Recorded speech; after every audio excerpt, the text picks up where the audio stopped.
Sports Beat Radio, presented by Endeavor Hospitality Group and Andy Morhonda of Bloomington.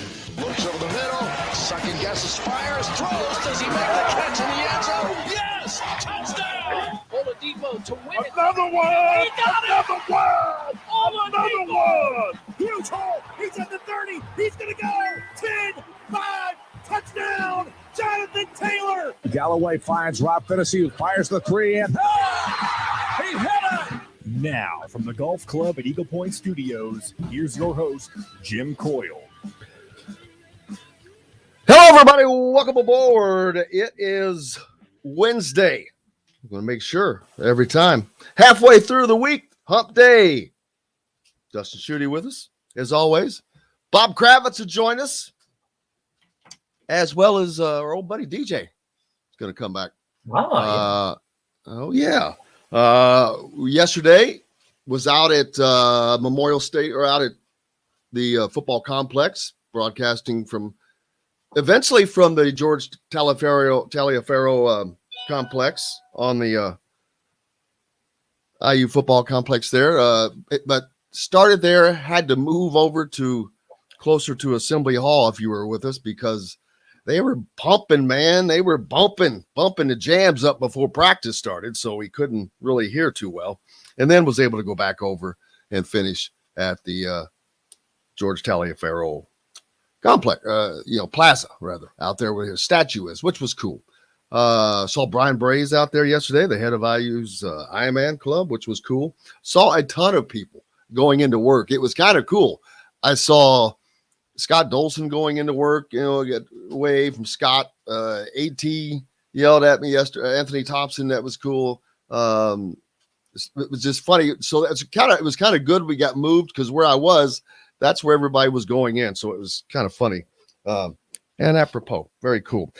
Didn't get to see a whole lot. We'll talk about all that as well. I was out at IU football practice yesterday. Plenty to get to. Dustin Schutte is with me, of course, as well. Dustin, how's it going, brother? I'm doing great, man. I wish I could have been with you yesterday, kind of traveling around the sights and scenes of Bloomington and on campus, Assembly Hall and Memorial Stadium. But you did. You got the beat going. You got that energy going like they did at the start of fall camp yesterday. What are you, the Bengals? Are you the Bengals? We got the beat. We got the beat. We got the beat. Exactly. Yeah, we got the beat. Exactly. That's crazy. Yep. Lots to get to. Yep. We'll talk about it. Scully, unfortunately, passing away. Lars Tate passing away, and Bill Russell has passed. This has been a tough week for sports legends. It has been some related to here, some not, but it doesn't matter. Started out with Bill Russell passing away at the age of 88. The Celtic great. He was Mr. Celtic. 8 straight NBA titles, 11 overall. That's nuts. I mean, Everybody talks about the greatest this, the greatest that. Why is he not the greatest? I don't know. I've always wondered that, because a lot of people 11 exactly, folks. 11 rings. 11. And 8 straight in the NBA. And he was you can't, to me, you can make the argument about LeBron and Michael Jordan and some of those other guys, Magic Johnson. You can talk about them, but they played in Magic Johnson and Michael Jordan had some overlap there, but they played in different eras of the game. And I've never understood why, when you win 11 NBA championships, why Bill Russell has not been in that conversation. I'm not saying he's as athletic or he was as much of didn't transcend the game as much as the other two guys I just mentioned, or the other three guys. But at the same time, you look back, there was not a more dominant player that played on a more dominant team than Bill Russell. So to me, he should always be in that conversation. And I don't know off the top of my head the scoring averages, but he revolutionized shot blocking for his era. Again, I'm with you. I don't know why he's never been in that conversation, because again, I understand different eras. There's more athleticism now. The shooting's better. The players overall are better. It's a better, more athletic game. But there's not really a more dominant player probably in the history of the NBA. I agree. I mean, if you're looking at numbers, he did it. He was a winner, like 5 left. So not only was he a winner though, but he was classy. He didn't. He was just, and in later, he's just, yeah. John C., we appreciate you, my brother. Thank you, sir. And hello to everybody already up on the Andy Moore Honda hotline. Don't forget, I better not forget that. We're brought to you by our fine friends at Endeavor Hospitality, the fine folks of the Wow Club. Make sure you go sign up for that, Apple App Store or Google Play Store. That's really important to us. It's cost you nothing. It's only, and trust me, I've still only received the one text. They do not inundate you with things. It's a great reward, but you can mix up with all the great restaurants in and around Bloomington that is under the Endeavor umbrella, as well as BB's Market, which you can hit up at visitbbsmarket.com for online ordering for your great steaks and chili meat when we have our contest upcoming. So looking forward to that. Oh yeah, there's without question that's going to happen. And don't forget our good friends at Andy Moore Honda, Bloomington's #1 Honda dealer. Let's see. Oh, Tim says IU football in a good place with top running back from California, Johnny Thompson, getting a visit. Yeah, well, they also landed an offensive lineman from Tennessee yesterday. With offers from a lot of, I'll just say it, better programs. Mostly better programs, to be honest with you. A lot of SEC schools. That's a win for Indiana. That's a win. And they can get those 3 stars now in Indiana, but they're not getting those high 4 stars. I've talked about that before. And until that happens, it's going to be hard to change things. You've got to have the offensive line has got to be the beginning and ending of the defensive line as well. But the lines are they're starting to stop of both sides of the ball. I'm sorry. And on offense, especially if you don't have a line, brother, kind of difficult to do anything that you want to do. Exactly. I mean, they've had some talented running backs, some talented wide receivers, but I mean, when the offensive line doesn't get any push, when you can't clear pathways for your running backs, you have no balance. You can't do anything. It doesn't matter how good your running backs or your quarterback or your wide receivers are if you can't get them the football or if the offensive line doesn't get any blocking up front. So it's a huge win for Indiana. It's good considering the fact that coming off a 2-10 season, they're still able to have a little bit of that momentum in the recruiting. I know that I think they might be near the bottom of the Big Ten, maybe even dead last right now, but that obviously changes as you get closer to the early signing period and then National Signing Day. But they've got to rebound quickly, because if you want to be in the top, let's say 4 or 5 of the Big Ten East, you've got to recruit well. And you've got to continue to carry that momentum. You don't have to win 9 or 10 games. You just got to get back to bowl eligibility. And you've got to be able to bring in some of those 4-star players that they did in the past, like you were talking about, Jim. Well, Janice says win first, then results will come. Recruits will come. I agree, but I'm talking about in-state. You've got to win some battle. And I've not seen them. They've won a battle with talent. I mean, offensive players, your talent. What's the word I'm looking for? Offensive skill players. They've won skill player position recruiting battles, and should be tougher. But the reason they're not winning those battles is because look who they're losing those battles to: Ohio State, Clemson. The schools that know the bedrock of everything they do is on the line. So they don't care. If there's a 5-star in Indiana, Clemson will come get him, as they did, or Ohio State or whatever. It's the bedrock, man, and that's what they've got to do. So there's that. There's plenty more to get to. Also, Vin Scully, man, love. One of my absolute favorite broadcasters to ever listen to.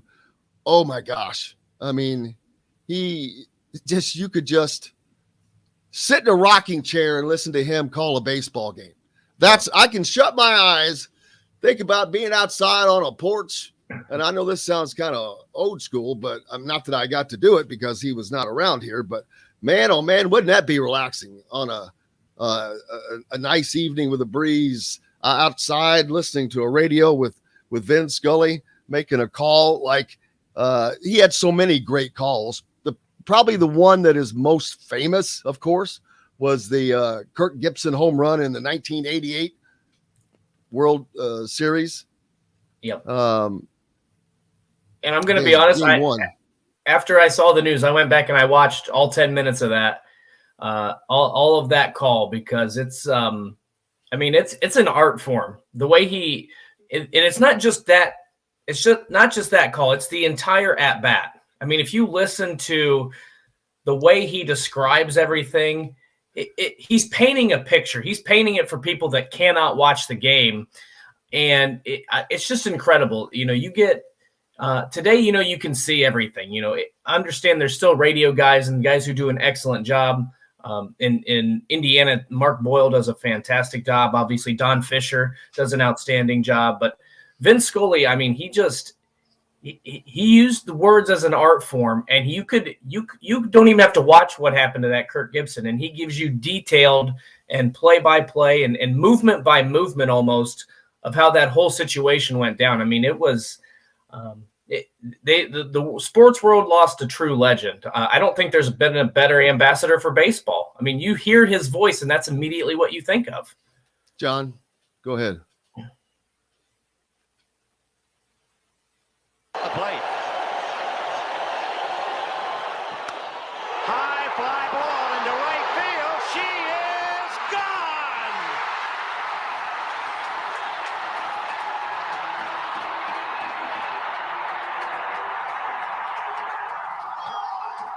In a year that has been so improbable, the impossible has happened.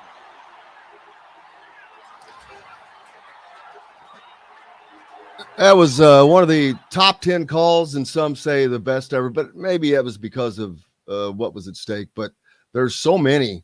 Joe Carter's World Series clinching home run, a Mookie Wilson miracle in '86, the catch with Dwight Clark, Joe Montana. Yeah, I mean, people forget that. That was John, Vince Scully.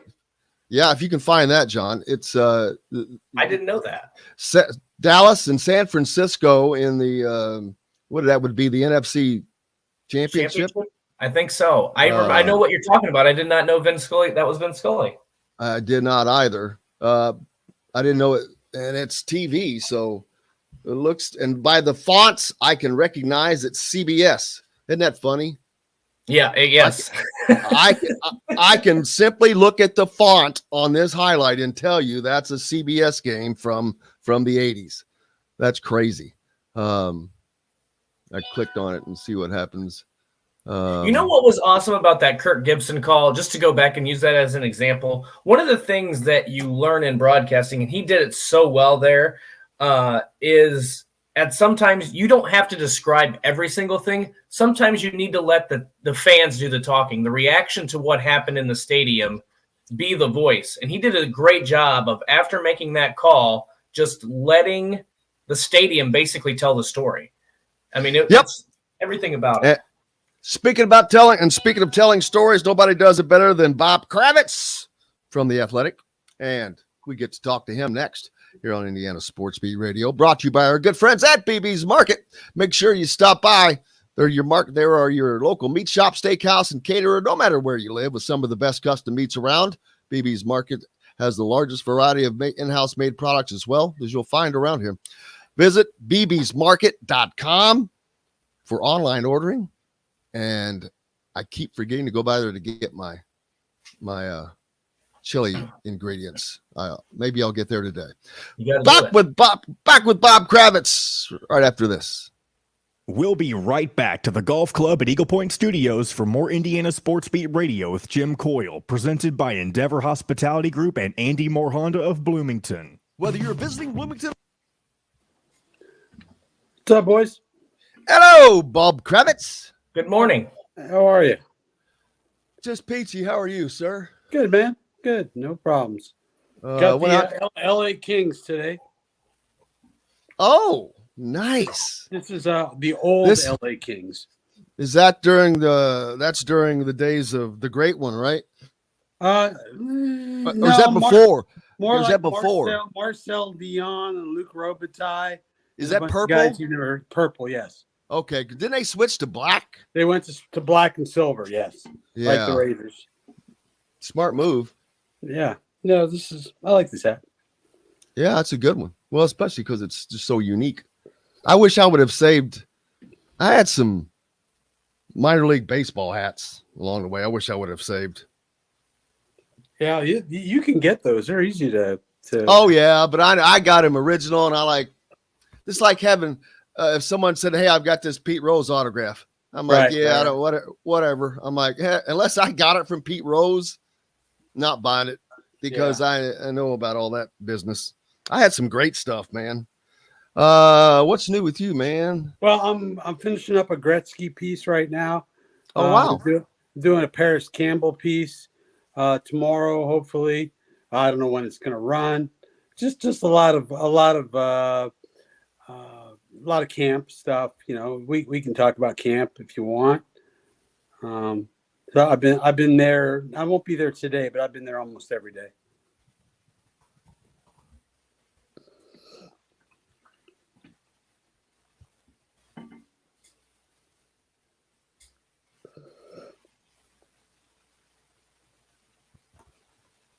It's amazing to me. Some guy with about 800 followers tweets out that the Colts are close to making a deal with OBJ, with Odell Beckham Jr.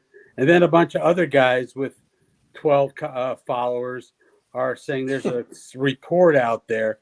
I'm like, I made one phone call and was told there's no fucking way.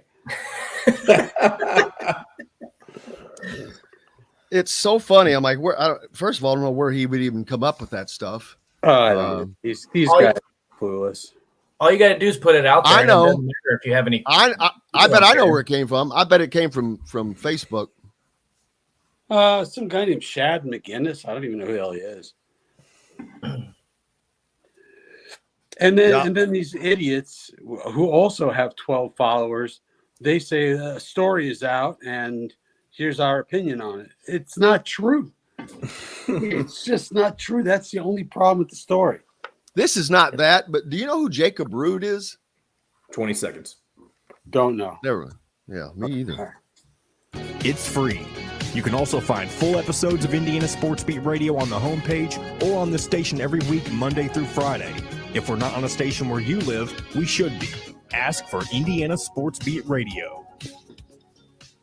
This segment is brought to you by RE/MAX Advanced Realty, Indy Home Pros team by Cheryl Sizemore. Now back to the Golf Club at Eagle Point Studios for more Indiana Sports Beat Radio with Jim Coyle, presented by Endeavor Hospitality Group and Andy Moore Honda of Bloomington.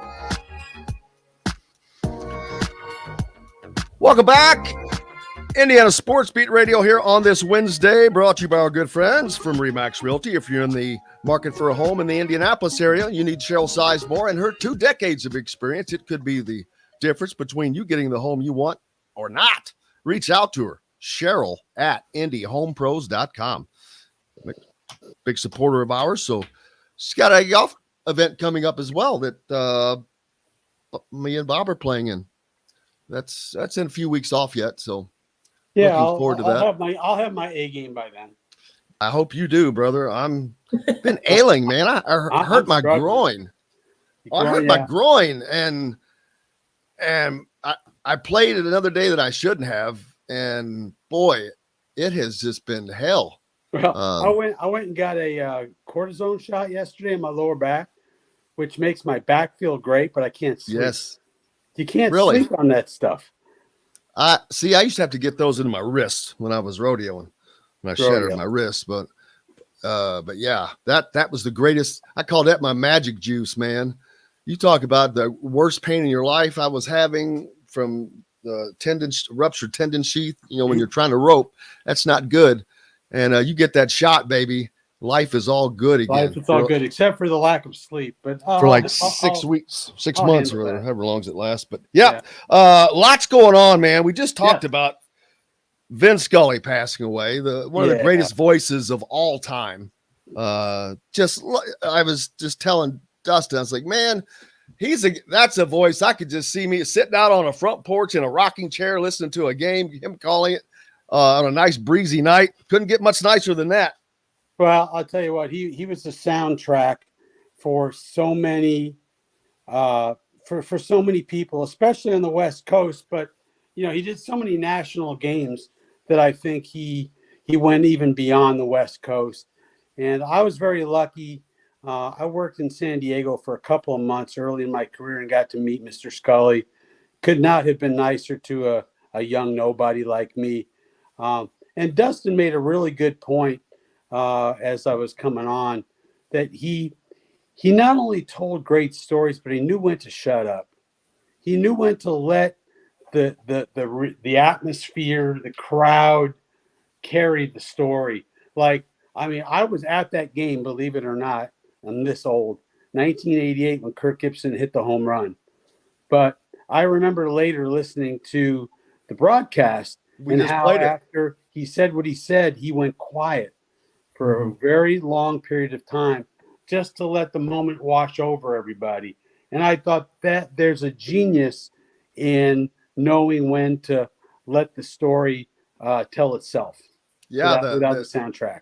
The crowd was, you could not have had a better soundtrack at that moment when he let it go. It's like he set it up and let a balloon go and just let that noise just sing. I mean, I get goosebumps right now, and I'm not a Dodgers fan. I just think about those kinds of calls, and I know what they do. And you're right. It's like, it's perfection. I mean, it's timing. It's knowing what you're doing. The only thing that sucked about it was that I was working for Cleveland, and I was on a West Coast deadline. And in like the fourth or fifth inning, I can't remember, Jose Canseco hit this bomb of a home run that actually dented one of NBC's cameras. And so everybody in the press box was ready to go with their column about Jose Canseco. And then this limping guy comes up, looks like he can barely walk, and boom, hits a home run. Everybody's on these killer deadlines. Like, what in God's name am I supposed to do now? And Dustin can understand this feeling. This is all right.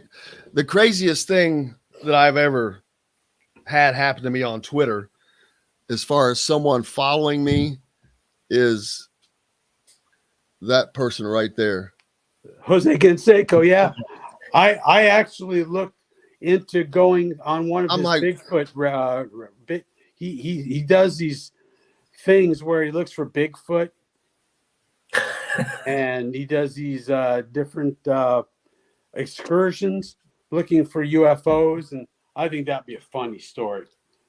Dude, I'm in. I mean, we do the show a week. I'll do a week's worth of shows looking for Bigfoot. Yeah, I think that's a great idea.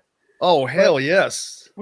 Just to change the subject real briefly, we talked about Vince Scully, and of course, earlier this week, Bill Russell passed away. Now, I'm not quite old enough to have remembered watching him play, but having been around Bob Ryan so much in my career, and you look at the numbers, and beyond what he did on the basketball court, he took chances like Kaepernick. I mean, he was very, very political. He was very much a part of the civil rights movement, and just an amazing human being who, left a large mark on basketball and the society at large. Well, Well, hey, then Bob, go ahead. we were talking about this earlier too. When you talk about the greatest basketball players of all time, you usually hear Michael Jordan, LeBron James, Magic Johnson. Those are the three. There's probably some other guys in there, but you don't usually hear Bill Russell at the top of that or in that conversation. Yet he won 11 championships, and I don't have the stats right in front of me, but I think when you look at his era and what he was able to do, there haven't been many players that have been as dominant as he was during his era. And to me, that's what I'm not talking about athleticism. I'm talking about domination. Why do you think he's not in that conversation? No, he's not, but he is the greatest winner who's ever lived. Yeah. You could say that LeBron is a better player, this guy, that guy, but has there ever been a better winner? And we're not just talking about those great teams with the Celtics. He did it in high school. He did it in college at University of San Francisco with, was it White, who he played with? Or Sam Jones. I can't remember who he played with, but I think Sam Jones. And, yeah, the guy never lost. And, I've gone back and read some stuff on his when he went up against Will Chamberlain, who was considered that guy, and he always gave him the business. He just played so hard and so smart. And I watch guys now, they block shots and they want to put it in the 15th row, to make it look like it was a big deal and get on ESPN Sports Center. And one thing that Russell did, and I see Miles Turner do this as well, he's able to block the shot and keep it in bounds and get it to his teammate. And that's not something that you see a lot of guys do these days. Now they want to, they want to knock it into the 15th row and beat their chest a little bit. Speaking of chest, it is National Boob Day.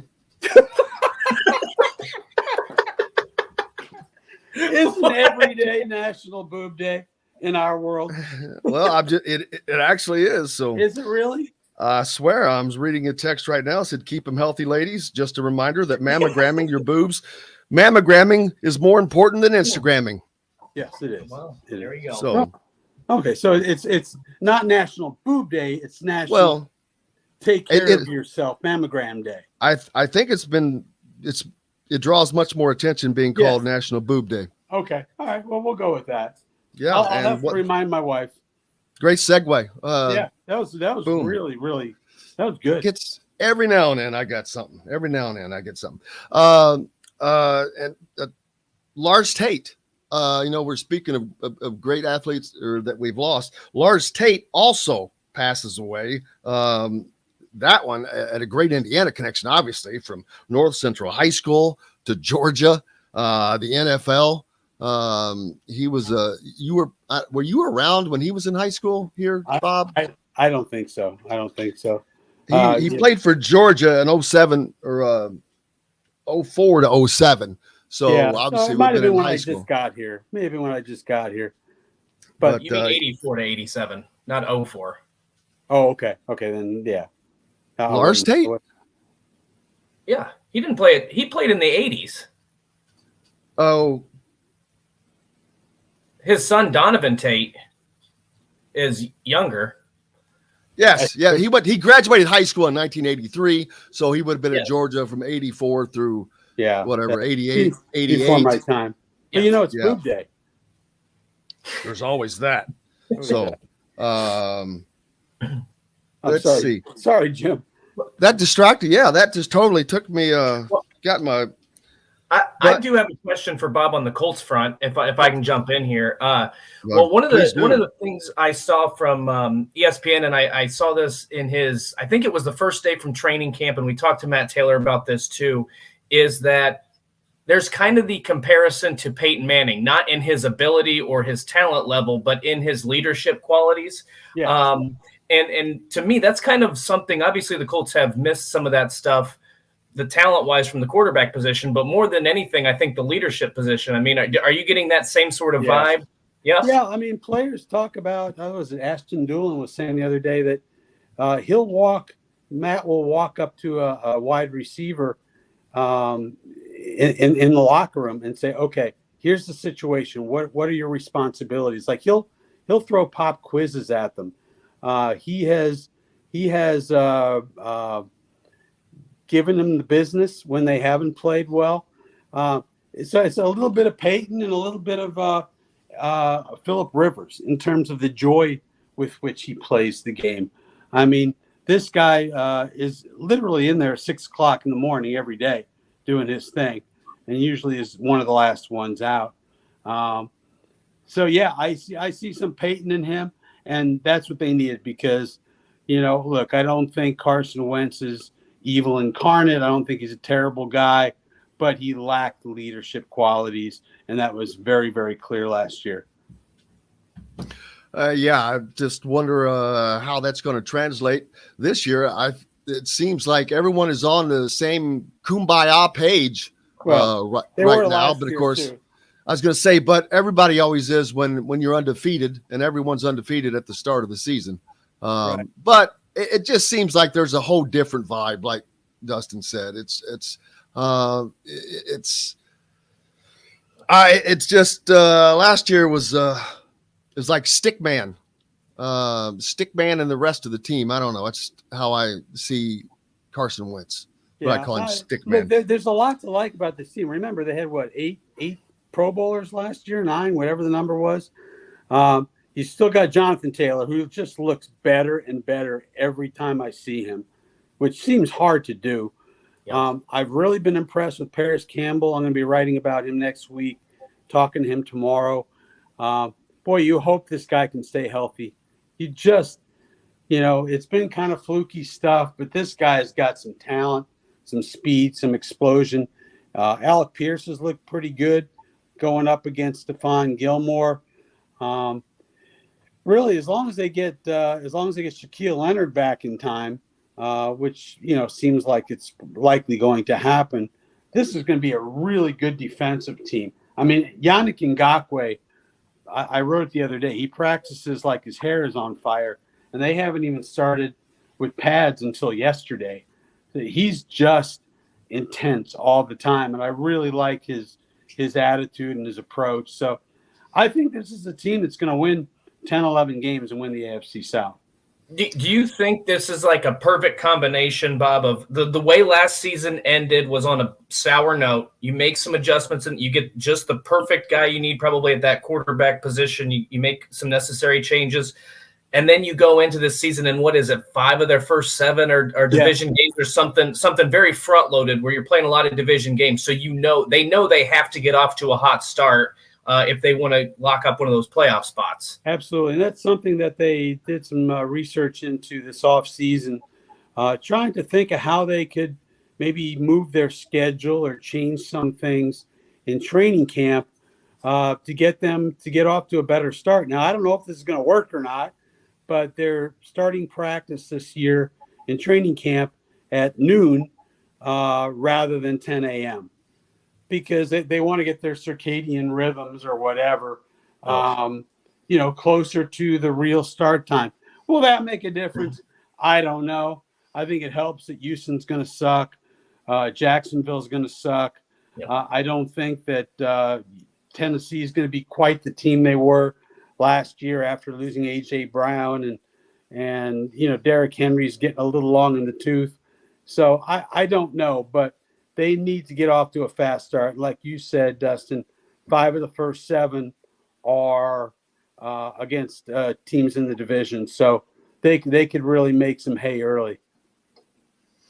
Which is what they need to do so they don't have a meltdown and lose some games like last year that they absolutely couldn't and shouldn't have lost, which derailed the season, especially with that, was an 0-3 start? They're 1-4 start. 1-4 start. Yeah. So, can't have that again. Nope. No, absolutely not. No, I think they're going to get off to a better start, mostly because the teams they're playing aren't quite as good. But I'm really looking forward to that. I think it's the 4th game maybe. I don't have the schedule in front of me, but they got Pat Mahomes and Kansas City coming in here. So we'll find out pretty quick what this team is about. Oh, look, I don't think Matt Ryan is not the quarterback he was 5-6 years ago when he was an MVP. Right. But on this team, with this running game, I think he can be good enough. good enough not to get them beat, as Carson Wentz did a few times last year, throwing left-handed interceptions. I really need to ask Matt Ryan if he throws left-handed, just to get that out of the way. Be great. Well, and I think one of the things he sounded like Howard Cosell there, Dustin, in the movie Ali. No, Bob did in the movie Ali's. Muhammad, you're not the man you were 5 years ago.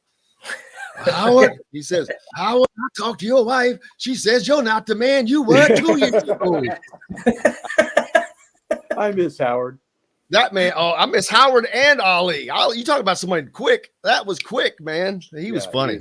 But Dustin, go ahead, brother. Well, I was just going to add to the point. I think what Matt Ryan brings this team is the Colts have done, with the exception of the last 2 games last season, the Colts have done a really good job of beating the teams they're supposed to beat. But it's those teams that are competing for a Super Bowl berth or competing for a conference championship that they've kind of struggled against. Last season, they let the Baltimore game slip away. I think the Rams, they had trouble getting over that hump. I think now that they have the pieces in place. Buffalo now. They beat the hell out of Buffalo. That's true. Yeah, that's true. And they beat, and they went into, on Christmas Day, they went into Arizona with a lot of guys out with COVID, and they beat them. They've shown they can play high-level football. I think a couple of things happened at the end of the year. I do think that the COVID hitting everybody the last week or two had an impact. I think the fact they had to play such high-level football for, 8, 9, 10 games to get over that 1-4, I think there was nothing left. I think they were kind of burned out. And this is going to sound crazy, but I've heard this from people. Remember they had the TV cameras last year with the what was the show again? Hard Knocks, is that what it was? I heard that became a little bit of an issue. The guys, I'm sure. Yeah, the guys were more concerned with building their brands rather than, I only heard this from one person, a person who would be in a position to know these things, but I think that's something worth considering. It's not an excuse. It's possibly an explanation. But look, there's no excuse for losing to the Jacksonville freaking Jaguars, the worst team we've seen in football in years, in the final game of the season when they've already packed for Cancun. Right. Yeah, that was devastating because they had the playoffs locked up, and that's why I say it's interesting that you have seen some of these players, coming out, as you said, with their hair on fire, practicing with a purpose. I think that you can look at it as a bittersweet thing, right? Like you sucked you didn't get to the playoffs last season, but at the same time, obviously that's serving as motivation this year that they don't want to let that happen again. Yeah, you would hope. I mean, they say that, they think about that Jacksonville game constantly. It's the reason they take one more rep or 2 more reps. I remember many years ago when I was in Denver in 96, they lost in the playoffs to Jacksonville in Mile High. They were like a 17-point favorite, and they lost. And I thought, that's it. The door is closed. Well, they went on to use that as motivation, and they won the next 2 Super Bowls in 98, 99, I guess it was. So, it could work for the Colts. I think they're in the right place mentally. I really like Ngakoue. My big concern, as I've mentioned in previous columns, is that I'm worried about their tight end and wide receiver situation, because when you're counting on a guy who's a rookie to be your number 2, and you're counting on a guy who's had injury problems his entire career to be your number 3, that really scares me. Some things we didn't get a chance to talk about. How about the lawsuit going on in IndyCar? That's with the driver and his team. That's crazy. That is crazy. Haven't followed it that closely, to be perfectly honest. I'm not. But Kentucky and Gonzaga schedule a home and home. Yeah. Why you can't come to Indiana. Can't come to Bloomington, but can go to frickin' Spokane, Washington. Yeah. Yeah, I can't figure that one out. But he's gutless. I can't. He's gutless. I mean, I don't know why I'm afraid to say it. I'll say he's gutless. He's just gutless. He got his ass beat with a team that shouldn't have lost, right? And by a team that he shouldn't have lost to. And as a matter of fact, he lost 2 out of his last 3 games to Indiana. Is that right? Recollection. I didn't know that. Well, yeah, the last 3 that they played. Yeah, he lost 2 out of the last 3. So, oh well. But there's that. Let's see what's coming up next for you. I got the scoop on IU football practice. I was out there yesterday, and I saw everything you need to know. What's that? I saw nothing. Nothing. When I was finished doing the show, I was late, which I already knew. It started at a certain time, but generally the entire practice is open. And I went down there, and as soon as I'm going down there, I'm looking, and I didn't see any of the other media guys that I normally see in the middle of the 2 fields as I was looking. And as I'm looking, a media relations representative came up and met me and said, "Hey, Jim," said, "let me take you into the team room." And I'm like, "Oh, really?" And so poof. It was more of a courtesy look, take some pictures, and that was it, kind of a thing. So I'm pretty sure that's how it's going to be. Seriously, for these few weeks that the practice is open, which won't allow me to see even what little that there is. Who's their quarterback going to be? Connor Bazelak. I have that's me, and that's on nothing that I've seen, been told. I'm just going out on a limb and saying, you know what? I have seen Tuttle, and I'm just going to say it's going to be Connor Bazelak. He played in the SEC against tough opponents, and I just think he's going to end up being the guy. Okay. I think if it's not Connor Bazelak, there's a lot of trouble, even more so than we think. Yeah. This may not, unless he has a hell of a season, this may be another struggle. Would you agree? I mean, you got a better sense of it than I do. Well, the schedule does not lay out well for them. First of all, Indiana starts the season against a conference opponent which is not only that, but that conference opponent gets a game the week before in week 0. Right. So Illinois will have played a game when and Indiana's entire football season, the 12 games, it rests on that first game.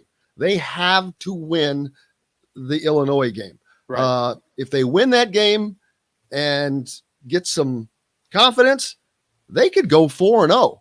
They could definitely go 3-0. Then they have to go to Cincinnati to play a team that's not as good as last year and a team that they probably should have beat last year. But it's a road game. We'll see how they do on the road, but they could potentially, depending on what they are, if they went 4-0, well, that changes the entire narrative for them. Yeah. But it all relies on that first game. Yeah, absolutely. And that game is in Bloomington? Yes, sir. Yeah, that's what I thought. Okay. What's up next for you? Well, I'm just finishing. I got up 6 o'clock this morning and started finishing up a piece on Wayne Gretzky's 5 games. I'm sorry, not 5 games. Was it 8 games? How many games did he play in Indianapolis? Anyway, he was with the Racers. He started his professional career with the Indianapolis Racers. And he had 3 goals and 3 assists in, I think it was 7 or 8 games. I got to look at my story. And it's just interesting talking to his old teammates about what he was like as a 17-year-old who came in with all this promise. And I start the thing off where Mike Fornes, I don't know if you remember him, he was the radio and TV guy for the Racers before Bob Lamy came along. And he took Gretzky to an autograph signing down at Castleton Square Mall. Everybody wanted Fornes' autograph. Nobody wanted Gretzky's. They didn't know who the hell he was. He just looked like a 16-year-old who was going to the Orange Julius. The Orange Julius. Talk about a throwback, man. Yeah. I mean, whatever stores they have in those malls there. That's what they did back then. Now you can still get Orange Julius at Dairy Queen. Yeah, something like that. Sure. Great throwback. That'd be a great throwback and some great history. That'd be a fun story. It's almost done. And I'm talking to Paris Campbell tomorrow. Hopefully early next week, I'll have something on Paris and how he is sort of emotionally navigated 3 straight years of having season-ending surgeries where he lost the year. I mean, he's played 15 out of a possible 49 games in 3 years. That's awfully tough. So, you know, if he can stay healthy this year, I think he could be dynamite, but you just never know. No, you do not. But one thing I do know, every week when Bob Kravitz is here, it's going to be a blast. Yeah, man. Thank you, brother. Thank All you right, enough. brother. See you, Dustin. Bob Kravitz from The Athletic. Make sure you follow him. Be a subscriber. If you're not, you're missing out. He provides great content all across the board on Indiana sports, whether it's the Colts, the Hoosiers, whatever. He's got it. We're back with more Indiana Sports Beat, brought to you by our good friends from Barbara Pop Realty Services in Southern Indiana. If you're down in the Louisville, Floyd, Clark, Harrison County areas, make sure you reach out to Matt Lincoln, Matt at barbarapop.com.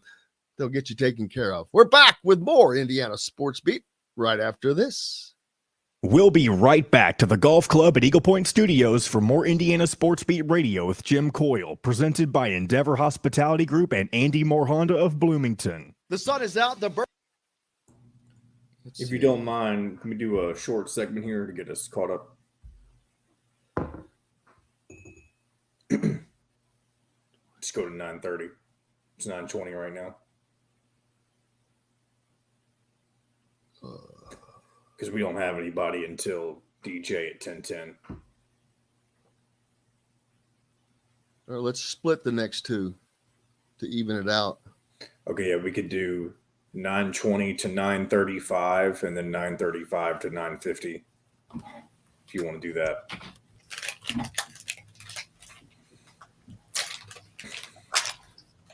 I may get Caleb on to talk about these recruits. That's fine. Yeah, have him do I guess 9:50 if you want to. Or you can have him come on before then if he's available. Just let me know and I'll send him the link.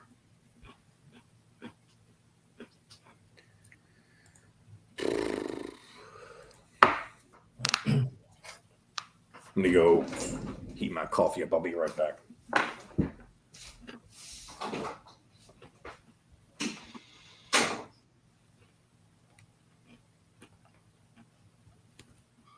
Today's Tom Brady's birthday.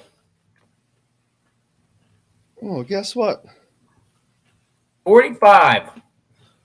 Now, that is amazing that he is playing at the level he's playing with. I know. Injuries, not to get injured. Mm-hmm.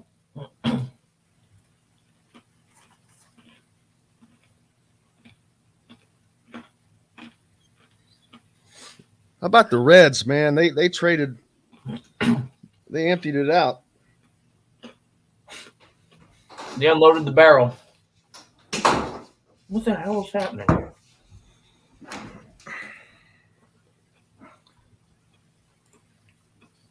There you go. Noah Syndergaard to the There Phillies.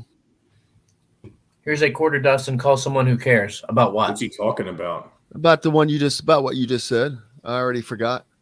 Tom Brady? Yeah. I would. meant it. I'm just kidding. I would have. He would, though, but there's no pay funds don't exist anymore, so I don't think that quarter will do him any good, Mike. Let's see. I do not, but that's a good something to look up. Let me try to look it up. Here we go. Andy Moore Honda, Bloomington's #1 Honda dealer. Get more to your door with AndyMooreHonda.com. Come see us at the all-new Andy Moore Honda, now in Bloomington. This segment is brought to you by Southern Stone Restaurant.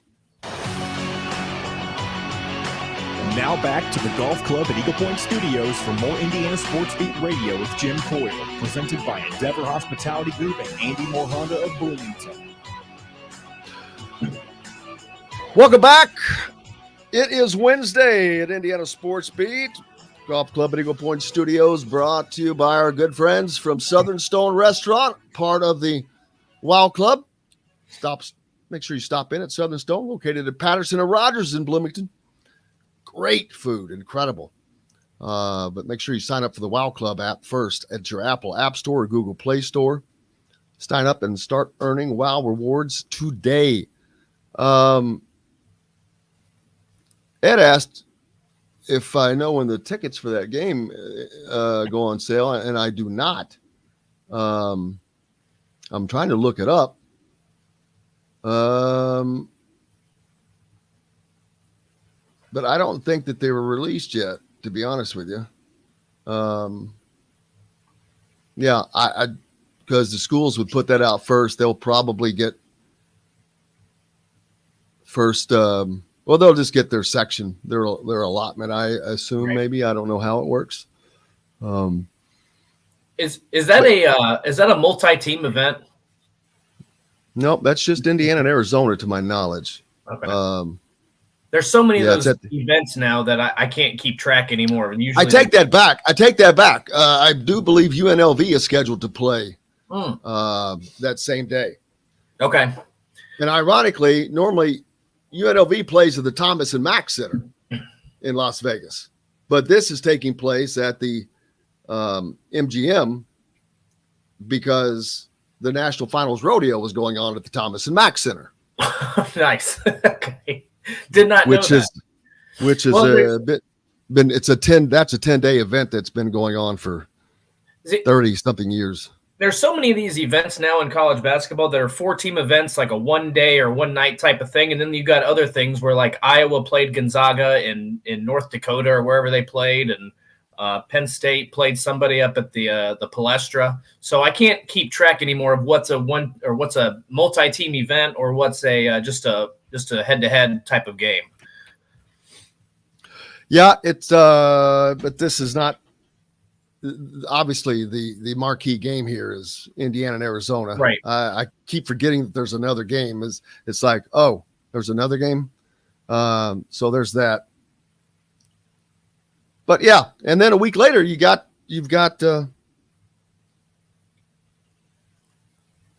Indiana and Kansas at the Fog in Fog Allen. So man, that is December is just going to be crazy. You got North Carolina. Oh yeah, man, it's loaded. Got Xavier. Okay. With Sean Miller. Oh, coach. Yeah, I did not put that together. And there's an IU transfer on there. So there's all that. Jerome Hunter. Yeah. I always want to say Jeremy Hollowell. You got the initials correct. You're close. Yeah. But yeah, that's going to be an interesting December and crazy. So looking forward to that. Let's see. We're going to talk to Caleb, get Caleb Knost on here in a little bit. As now Indiana has now had 5 straight elite talents in here. The last 2 were 2025 guys. So it's not that it's not a big deal. They're 3 years from being here, man. I mean, 3 years from being here. But you had that's how he gave a positive review of his time and what Mike Woodson had to say and how he's gonna use it. And coming back, I mean, I think it's good coming off back-to-back visits. It sounded like both of his visits, Purdue and Indiana, went well. He's obviously got a lot of time to think about this, consider all of his options. But the funny thing to me was, and I didn't get this from his Purdue visit, but on his Indiana visit, sounded like Mike Woodson gave him some things to work on and said, hey, here's how you can improve your game. And obviously, I think that speaks to whether he signs with Indiana or not. I think that speaks to Mike Woodson's character. Like, you want to see these guys succeed. It's not always just about, you want to land that kid. You're not going to have him on campus if he's not, if you don't have interest in getting him. But at the same time, here's how you can go improve your game. Here's how you can develop and continue to be a great high school player, great college player, and maybe we'll get you one day to the next level. So I thought that was a pretty unique comment he made, that he's got some things to work on now. Absolutely. And I'm sure he'll do that. But more importantly, it were the 3 visitors that preceded them: Jamie Kaiser, Arrington Page, and Deshaun Harris-Smith, who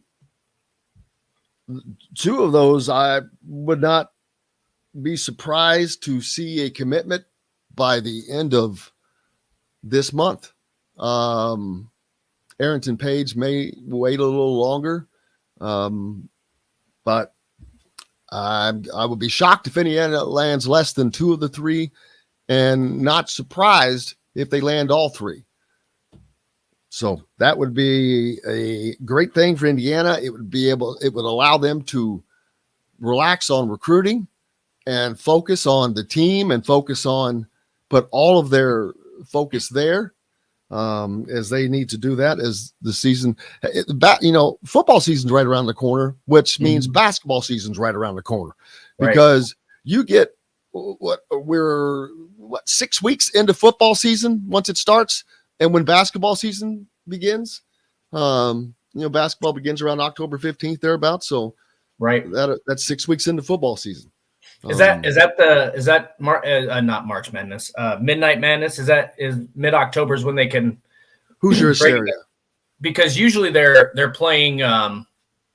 They're usually playing games by mid-November now. So. Oh yeah, and they will be. So that's what I'm saying. It's right around the corner. It's not far off. And then soccer as well. Which I know that people like soccer, but Indiana basketball is what they care about. Trust me. So that's what everyone's looking forward to. Plus, you're looking at a fan base that is salivating.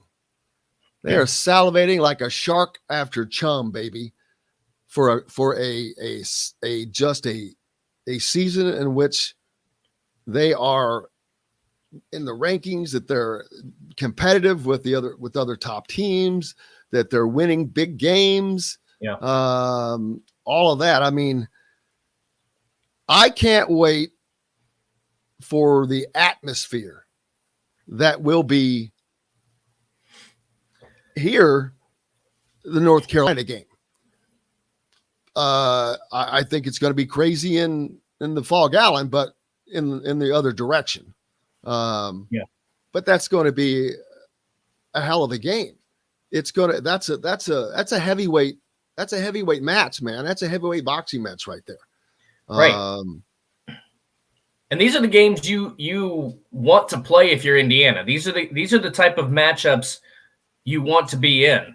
Really good teams, whether you're playing on the road or at home, getting that environment juiced up. If Indiana's able to win that game, if you win 2 out of those 3, you're in a really good position right there. But I mean, this is a fan base that finally got that taste of the NCAA tournament after being out of it for so long. They finally feel like they've got a chance to get back to the top of the Big Ten, maybe win a conference championship for the first time in a while. At least they should be in that mix. I don't think there's a guarantee, but on paper, they should be firmly in that mix. They should be no worse than the top 3. So I can certainly understand the excitement and anticipation for this season. Maybe one of the most anticipated seasons in, I guess, maybe since Archie's first year, when there was still hope. Well, I really don't remember it being. I don't remember when Archie came in, there being this. There was change. There's always, when there's change, there's like, okay, well, it's fresh, but I don't remember this feeling of, whoa, Indiana's going to do something now. Because I'm like, who the hell's Archie Miller?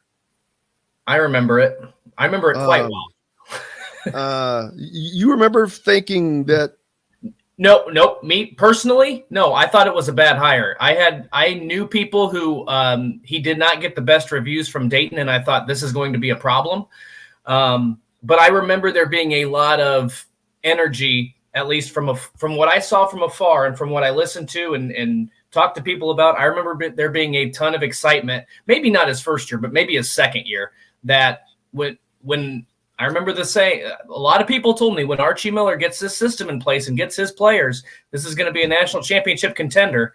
And I remember thinking, maybe I kept asking, what the hell is his system?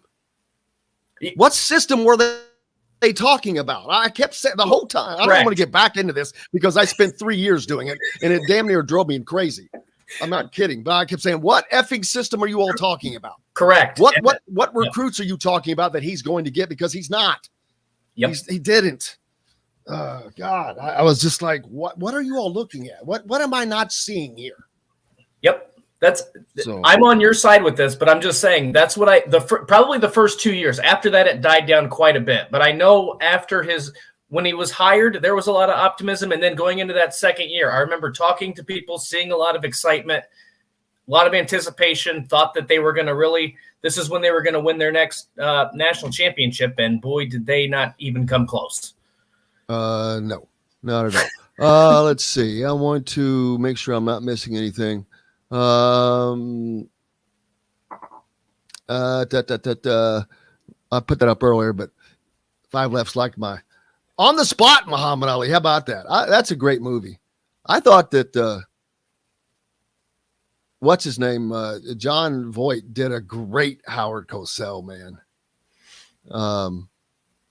Yeah, he was awesome. Peyton Manning's going to co-host the CMA Awards. There you go.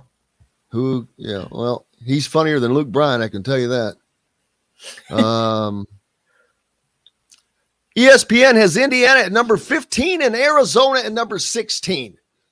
How about that for starting out? There you go. So there you go. There's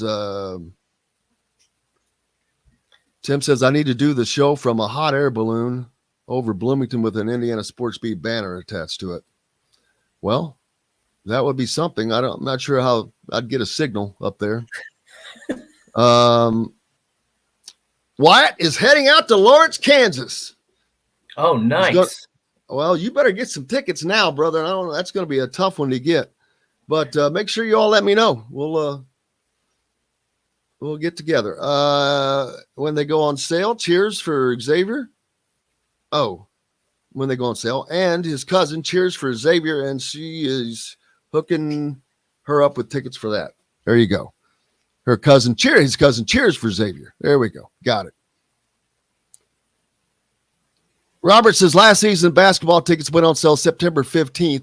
This is a difference. So this is in Las Vegas. So I'm sure that I don't know. I'm not going to say when they'll go on sale. I don't know if they go on sale at the same time because that's not part of any season ticket package. It's an X-off game, being that it's in Las Vegas. So we'll see when that happens. We'll find out.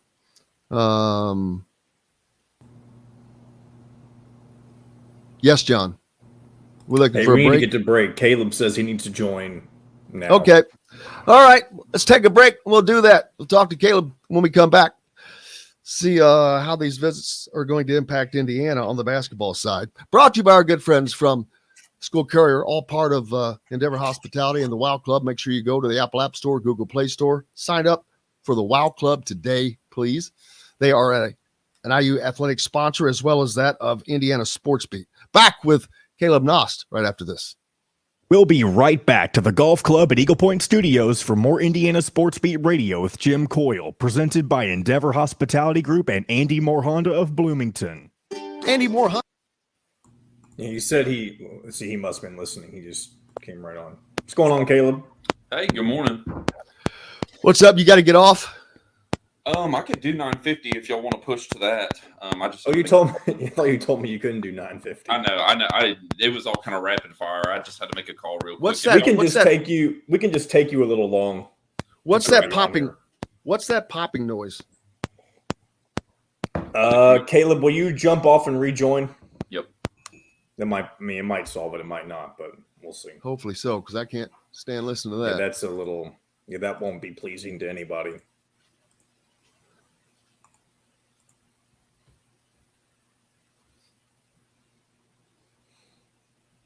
Let's see. Yeah, that's coming. What are you joining us on, Caleb? I'm on Chrome. Is there some audio thing that's connected? Because there's a pop. Yeah, it sounds like someone's trying to connect and disconnect. Okay, hold on. Let me jump out. I'm gonna go get my headphones. There you go. That might fix it. You can take him till about 10 o'clock if you want, right before 10, and then do a short one before DJ, and then we'll bring DJ on.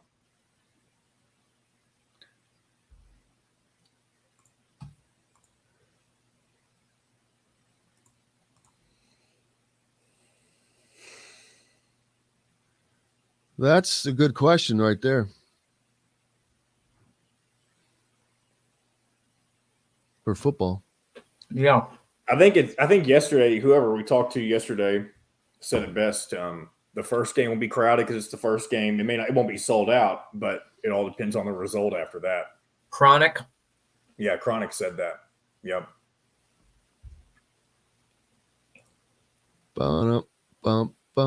If they get the doors blown off of them by Illinois, you can say goodbye to the crowds. I think if they lose, period. Well, that's true. They'll have to earn it back regardless. But yeah, I know what you're saying.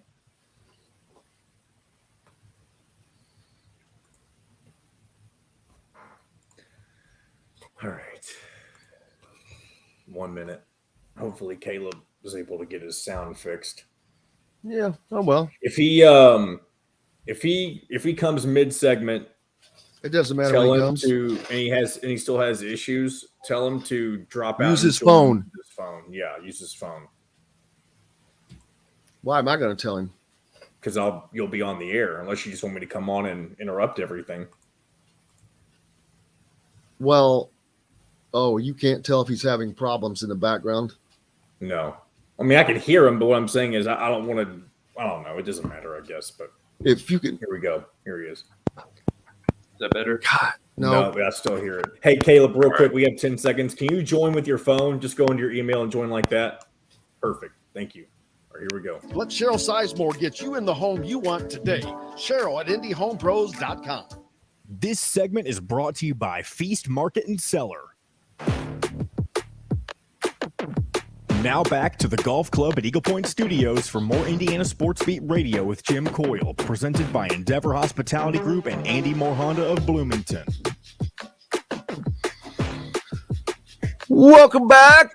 Indiana Sports Beat Radio with Dustin Schutte. Joining me, Jim Coyle here as always. Make sure you stop by Feast Market and Cellar, part of the Wow Club, located next door to Southern Stone Restaurant on Patterson and Rogers, offering an extensive wine selection with a sommelier on staff as they take their pairing very seriously and help you do the same. And they have plenty of gourmet items to go with that as well. Make sure you join the Wow Club in your Apple App Store or Google Play Store. How many of you have done that? Join the Wow Club. Just join the Wow Club. Doesn't cost you anything. Greatly benefits us. Shows them that you guys listen to us. So we'd really appreciate it if you do that. Just go to mywownetwork.com and join the Wow Club. And how about baseball, man? Yesterday was the trade deadline. I know.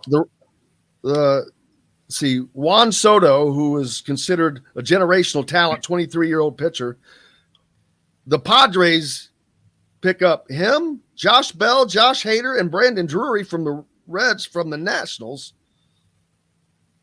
who originally came from the Reds. Juan Soto is considered the best baseball player ever traded right before the deadline. Wow. So there's that. And then the Reds, they've just, they've sold everything but except for Joey Votto. But they've received 10 prospects in these series, and 2 of those are in the top 100 with another one yet to come. So there's that.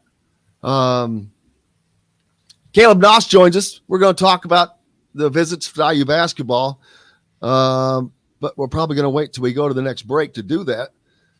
Are you a chili maker? Me? Yeah. On occasion, I do. I love chili, but I don't. You're a chili eater. You're a chili eater. And an aspiring chili cooker. Turn your phone sideways if you don't mind. Okay. Taterology makes an all meat chili, he says. 5 different meats, 1 pound each, no veggies and no beans. Wow. Hello.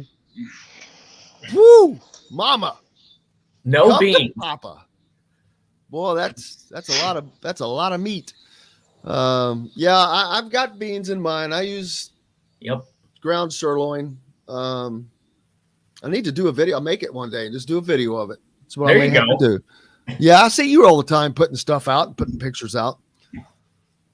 It's my favorite hobby is to shut down the computers, shut down the screens, turn on a little music, little Sinatra, and just get in the kitchen. Love it. Janice asking a great question regarding IU football recruiting and the NIL rules. Why aren't they buying 4-stars? I can tell you. They don't have the interest. To me, that who are you gonna outbid if a school really wants a player? Look, again, I go back to what Ryan Day said a few weeks ago, maybe it was a couple months ago at this point, saying that Ohio State needed $13 million to be competitive. Yeah, but she's not saying that. She's just saying just anything. I understand, but that's going to dissuade a lot of donors, a lot of boosters. They're going to say, we can't compete with that. Why am I going to put my money into this cause that's not going to work out? I'll just put it towards basketball. I'll put it towards another sport. Thank goodness that's what Hoosiers for Good is for, because they're not geared towards one sport. If they were, then that would not be good for Indiana University, because football is a sport, whether you're good at it or not, that you have to try, because it's the engine that drives the sports train in America. It does not drive Indiana's train per se, but it drives everybody else's, and that's to Indiana's detriment that they're not. So you can't stop trying to compete, especially in a league that is just going to get better and tougher, probably. Indiana's not going to stop trying. The school's not. The coaches aren't. The players aren't. But what I'm saying is you're not going to have as much fan support behind it anymore. This isn't just an Indiana problem, by the way. This is going to be Illinois, Northwestern, Purdue. You could go down the list. Rutgers, Maryland. Those are all going to be schools that are going to have problems with this, because they're not going to be able to, quote unquote, buy or outbid some of these other schools. If Indiana and Michigan are competing for a 4-star player, if you look at it strictly from a monetary perspective, Michigan's going to be able to offer that player more money. Michigan's going to be able to offer that player more opportunities. So that's why you're not going to be able to. So to me, but there's enough out there. To me, there's enough out there. There's enough guys that say, "Hey, do you want to go be the 3rd 4-star on an Ohio State's team, or be number 1 on this team and get this NIL package?" Well, I mean, a lot of times playing time and an NIL package is going to be more attractive than sitting for 3 years. Yeah, but you don't have to sit for 3 years anymore. You can just up and leave. A kid can go to Michigan. It's not now that changes things. I'm talking about, then there's no point that it being Ohio State that took them. If it's because they're competing with Ohio State, they're going to go to Ohio State, but they're going to be behind 3 guys. Right. I'm saying your offer is Ohio State's offer or Indiana's offer with the similar NIL package, but playing now and not having to wait for 3 years. So that's what I'm talking about. I know he didn't pan out, but look at a kid like St. James. Playing time certainly was a factor in him coming to Indiana instead of Ohio State. Exactly. That's exactly. But yeah, he's definitely one that's hard to use, because for obvious reasons, he's jilted 3 schools now. Actually 4. He jilted Indiana twice. So 3 schools and Indiana 2 times. So yeah, that's a whole, God knows what that situation is, because the numbers already say the transfer portal rules, they're probably not working out for the majority of them. There's only a minority that it really benefits. Right. The majority of portal transfers, they don't elevate themselves or the teams that they go to. So for a fact, when you've got a guy that's transferring, that numbers have just got to just continue to swim downward. The chance for Samson James to ever find success, I can't imagine that now because of that. So the portal's not everything it's made out to be. And like not, I said, but what I'm saying is, I think when you look at what Quinn Ewers did. I mean, he walked into a loaded quarterback room at Ohio State. He because he was able to get his NIL deal because he wasn't able to do it at the Texas high school level, and then he transfers out and goes back to Texas. He got his 1 year where he got his money, and I'm sure he thought he could win the starting job. So if I'm a player and I know, let's say that there's money on the table from both schools, and I'm not talking about directly from the schooals, but you guys know what I mean. He didn't get, but his NIL deal did not come from Ohio State people. That was like a card, a memorabilia guy that doesn't give a rat's butt about Ohio State. He couldn't care less about Ohio State. But do you think I think you're right and wrong, because do you think Quinn Ewers gets the same sort of deal if he goes to Indiana as he does if he goes to Ohio State? That Ohio State logo is going to be worth a lot more. No, but you can't compare it to Indiana because that's apples and oranges. Compare it to Texas. Compare it to Alabama. Compare it to Clemson, where it's apples and apples. And my answer is yes, he does get that deal. Right. But I'm talking about, this is why you can't technically or theoretically buy a player. That's why, to me, that's why it's going to be hard to do that. It's going to be hard to buy if they are a top recruit. Yes. But I'm saying teams like Ohio State, all they have are 4 and 5 stars. So this guy that you're offering is going to be he's going to be behind 2 to 3 guys, guaranteed. And I don't care about the transfer rule. That's not relevant to what I'm talking about. It's beating them on that thing right there initially, especially if it's an Indiana kid. Right. And I don't see why that. I agree. I don't see why they can't get something somewhere, especially like an O-lineman.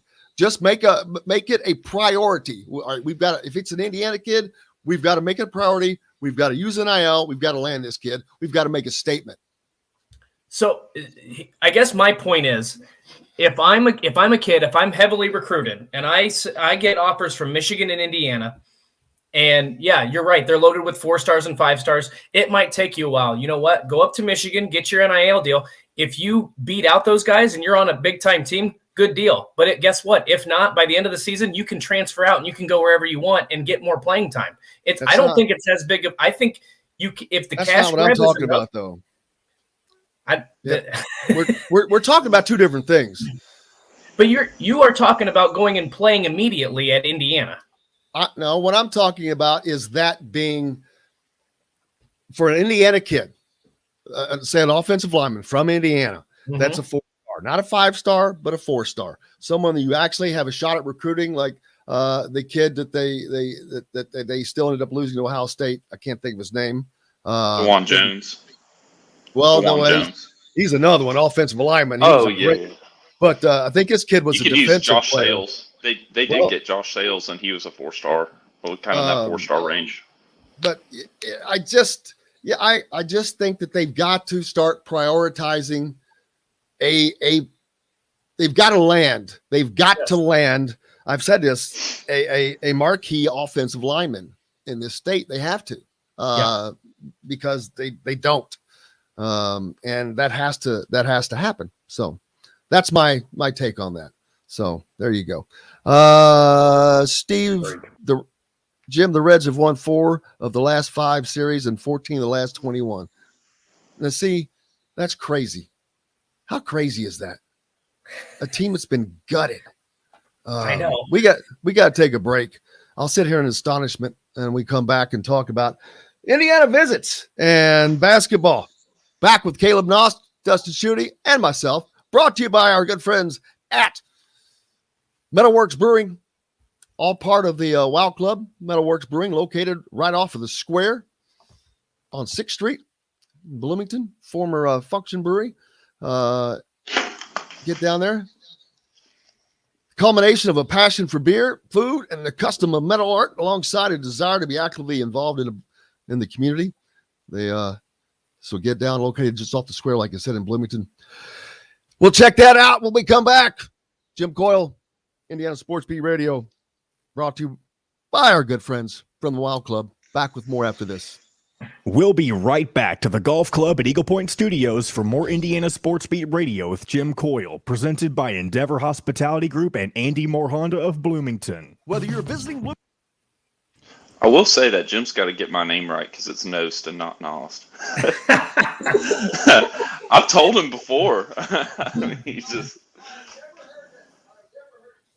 Oh, yeah. Yeah.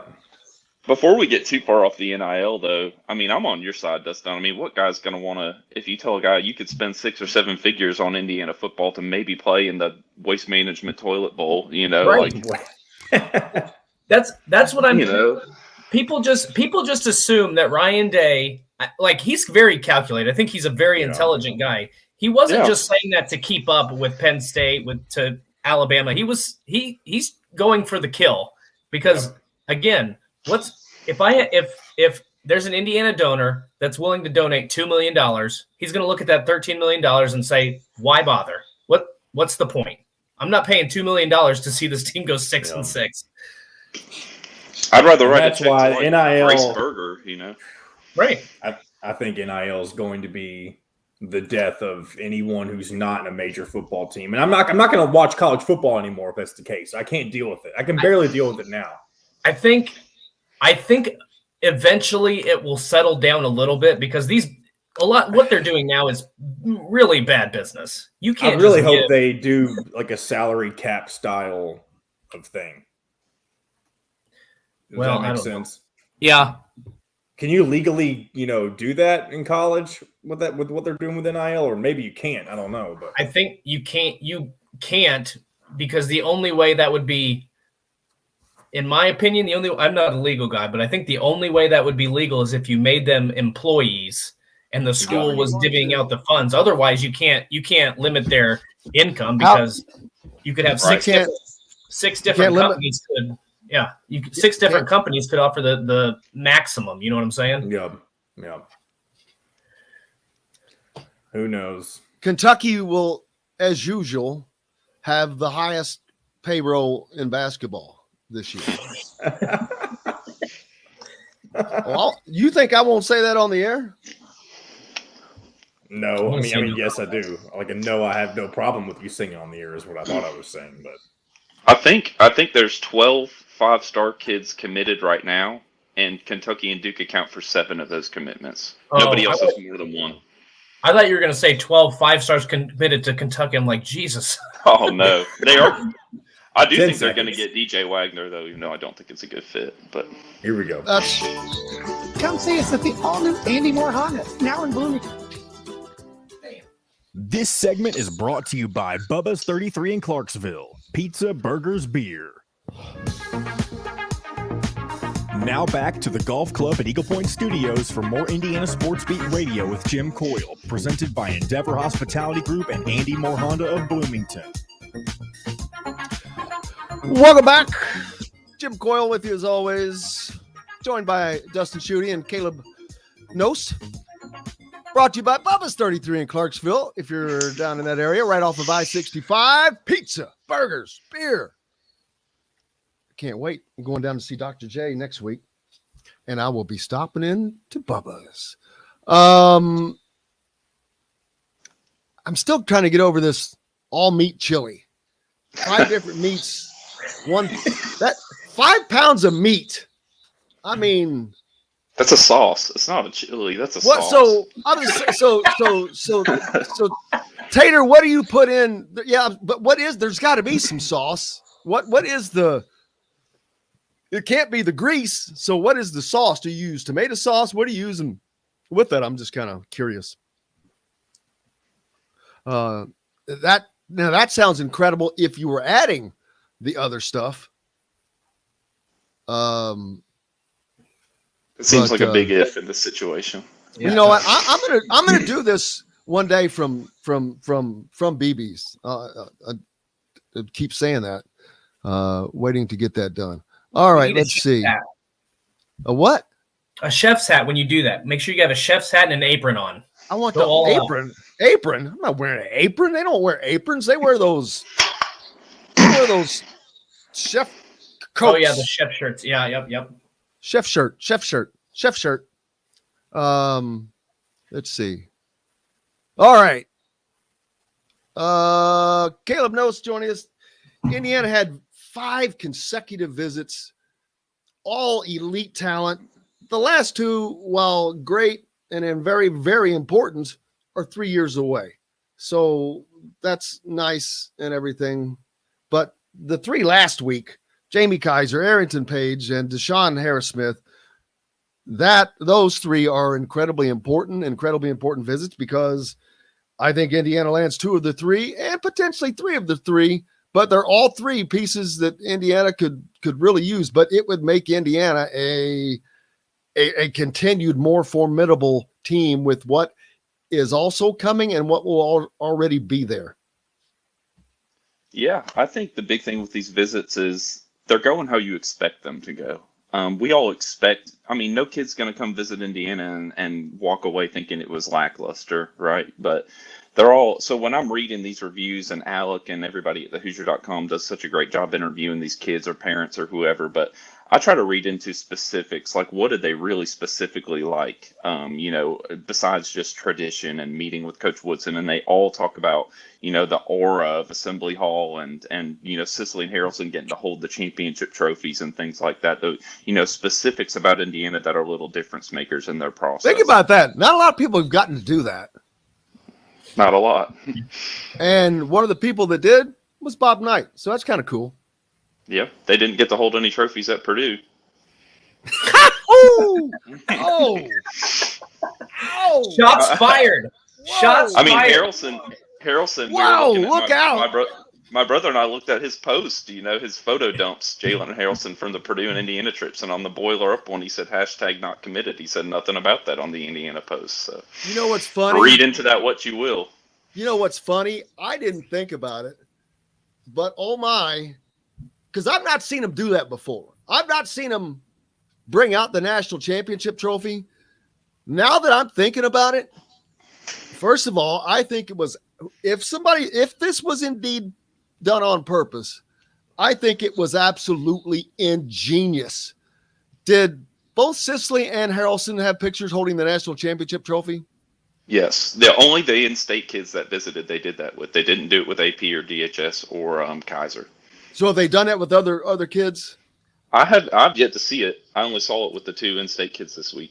The reason I bring that up is because both of those, Trent Cicely and Jalen Harrelson, were on opposite visits to IU, and when they were not at IU, they were both at Purdue. So the more I think about it, I'm like, that was ingenious by Indiana. They're letting these kids hold, this is what Indiana's got in the trophy case. What's Purdue got? Yeah, So, a little bit of copy of John Wooden's shoes from 1932. But yeah, that's pretty ingenious. I got to give somebody a lot of credit. That's hilarious. Especially if they told him, say, ask Purdue to let you hold theirs when you go up there.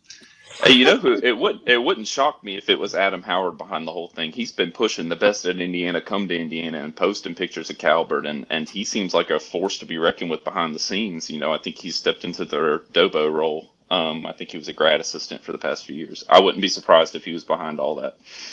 Doing a great job. He certainly is.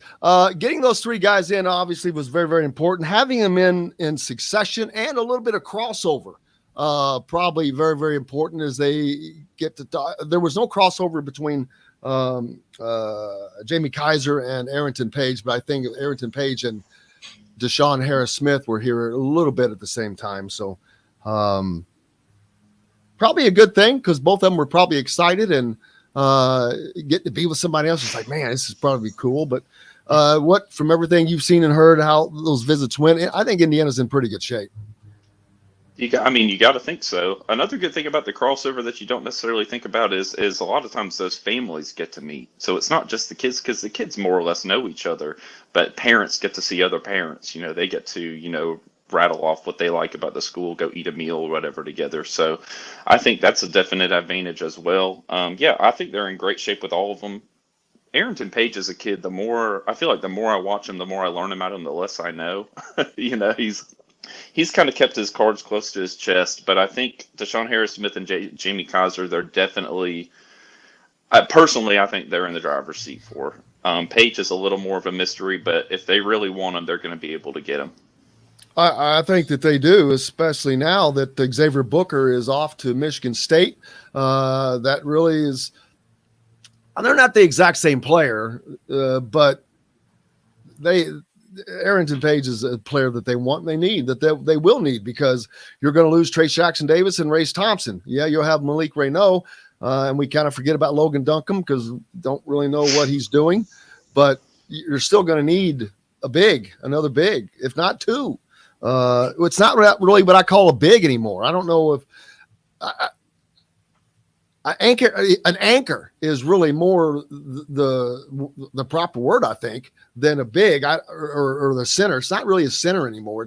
It's more of an anchor, I think, the way Woody is running his offense. So, but yeah, I think we'll see. Page may be the one that holds out longest. I said it earlier. I think that they may get commitments from the other two by the end of the month, possibly. We'll see. Right. I wouldn't be surprised to see them. I feel like everybody's kind of glossed over the class of 2024 a lot, written it off. There's not a lot of in-state talent as far as Indiana is concerned, but I've been diving deeper in that class, and there's some really good potential college players in that class. I mean, maybe not the high-end NBA level talent, but like a kid from McEachern down here in Georgia, Ace Bailey, that Indiana's already offered, about 6'4", can shoot the absolute cover off the basketball. I wouldn't be surprised to see them get involved with another kid, Micah Smith from Sandy Creek, same school that produced Jabari Smith. Right, he plays Atlanta Celtics. Jasir Roseman's got these Atlanta ties. I think, you might see them really hammer the Southeast for the class of 24 since there's not a ton of options in state.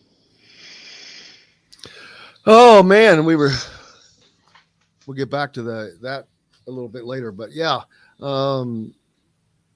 Indiana is just recruiting wise, they're hitting on all cylinders, but it would be nice to get these commitments and get them out of the way, and so they can focus on the season at hand. But you made a comment earlier. There are 12 5-stars.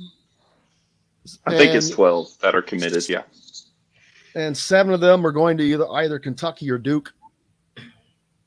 With DJ Wagner likely a Kentucky lean at this point too, so that will probably jump to 8. And there's no Kentucky has probably, if he goes there, undoubtedly Kentucky will have the highest payroll in all of college basketball, which is customary for them. It's probably just costing them a little more now, but rumored to be $2 million for Oscar Tshiebwe. And I'm thinking, what's his name going to get if he comes in there? Not as much as Tshiebwe, but he's the top recruit in the country, so I'd say it's going to be pretty big. He's tied in with Nike already with that new Nocta Drake sponsored, line of basketball equipment they have. So he's already got deep Nike or sponsorship ties. I wouldn't be surprised if his value is north of what Oscar Tshiebwe's is when he steps on campus in Lexington, assuming that happens. Well, we'll certainly find out, man, as it keeps going. Make sure you keep up and go to thehoosier.com. Caleb Knost is a contributor there, as well as everything else that's there. They've got articles and interviews from all 5 of the players that have visited here. So go to thehoosier.com and check that out. Caleb, I can't thank you enough, man. Appreciate it, Jim. I'll talk to y'all next time. Yes, sir. Caleb Knost joining us from thehoosier.com. Dustin Schutte and myself will be right back after this with DJ Jackson. He hadn't been with us for a while. Brought to you by our friends from Reynolds Family Dentistry down in Sellersburg. Go see Dr. J. You need that championship smile. And it's exactly where I'm going next Wednesday. So visit Dr. J at Reynolds Family Dentistry in Sellersburg. Back with DJ right after this. We'll be right back to the Golf Club at Eagle Point Studios for more Indiana Sports Beat Radio with Jim Coyle, presented by Endeavor Hospitality Group and Andy Moore Honda of Bloomington. Whether you're visiting Bloomington. Good morning, DJ. What's going on, brother? How you doing, man? What's going on, guys? I mean, I missed you guys, man. When I got this, man, I'm jumping on that opportunity no matter what, man. How you guys doing? Good, man. Hey, can you turn your phone sideways? Let me see here if I can do that. That'll work. Boom. Yes, that fills the whole page that way. Okay, good, man. Hey, man, I tell you, man, it's been a long summer, been an eventful summer. I've been doing a little traveling, and really just got back. I missed the conference call that I got from the athletic director at IU with Coach Tom Allen. But I need to catch back up, man. You guys probably know a little bit more than I do because I've been moving around the country a little bit, but I'm back here in South Florida now, and I'm just glad to be here. No, you're good. Yeah. We're just going to want to hear about your, once we get on the air, obviously you don't have to share right now, but, your thoughts on the season and stuff coming up. And Absolutely, man. Absolutely. I was out there yesterday. I didn't get to see much. They're not going to show much. Right. They're keeping it all under wraps, baby.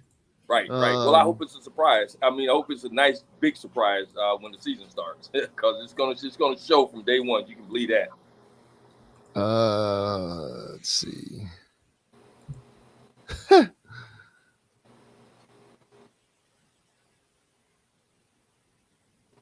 That's funny. Yeah, I'm looking at these comments too. Oh, they were all talking about the stuff we were just talking about. Yeah, right. Oh, so he is going to Maryland again. Oh, okay. Yeah, basketball, man, is really taking over. I mean, I guess it's rightful place when it comes to NIL, man, just really changed things. But I think basketball wise, we're gonna have a good season. I can't see us doing any worse than we did last year. I see us going a little bit farther than we did last year from a basketball standpoint. I really do. I think so. Yeah. Oh, without question. Yeah, without question, man. I think we're going to really step it up a notch. What's that football team going to do, man?